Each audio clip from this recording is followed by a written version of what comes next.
खुलुमबाय गोजोन फुंबिलिनि गासैबो बडलेण्ड बुब्लिनि अनसायगिरिफोरखौ बरायग्रोबाय। दिनै 3 डिसेम्बर बुधबारनि फानजामुथिखौ फरायथिनो लादों आं उदांस्रि मुसाहारिया। फानजामुथिनि गिबियाव दं मेष राशि। देहायाव जानाय सानाय सुनायफोरा जोबस्रांगोन, देहाखौ मोजां मोनगोन। बृष राशि। नोंथांनि थाखाय गाज्रि सम जागोन, साननायफोरा जाफुंनाय नङा। मिथुन राशि। गोसोआव गोथार साननाय हनाय लाना हाबा मावनो हागोन, गोसोआव गोजोननाय फैगोन। कर्क राशि। नोंथाङा बायदि मोजां खाबुफोर मोननो हागौ, जिउआव दावगालांनो हागोन। सिंह राशि। मोजां मोनलायनायनि गेजेराव दावराव दावसि सोमजिगोन, गोसोखौ असान्थि मोनबाय थागोन। कन्या राशि।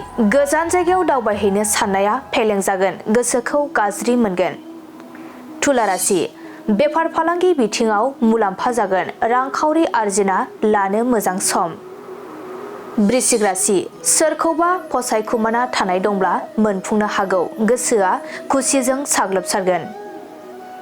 धनु राशि। देहाया हरखाब गाज्रि थासारियाव गोग्लैनो हागौ, जानो लोंनो हायै जागोन। मकर राशि। बहाबाफोर दावबायहैयोब्ला खैफोदाव गोग्लैनो हागौ, सांग्रां जाना लामा हान्थिनांगोन। कुम्भ राशि। सोरजोंबा जानाय दावराव दावसिफोरा जोबस्रांगोन, गोरोबलायफिनना थानो हागोन। मीन राशि। नोंथांनि जाफुंसारनायखौ नुना गुबुना गादबनो नाजागोन, सांग्रांथि सोलिनांगोन।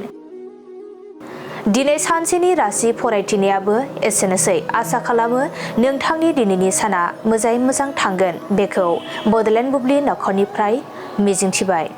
गोजोन्थों।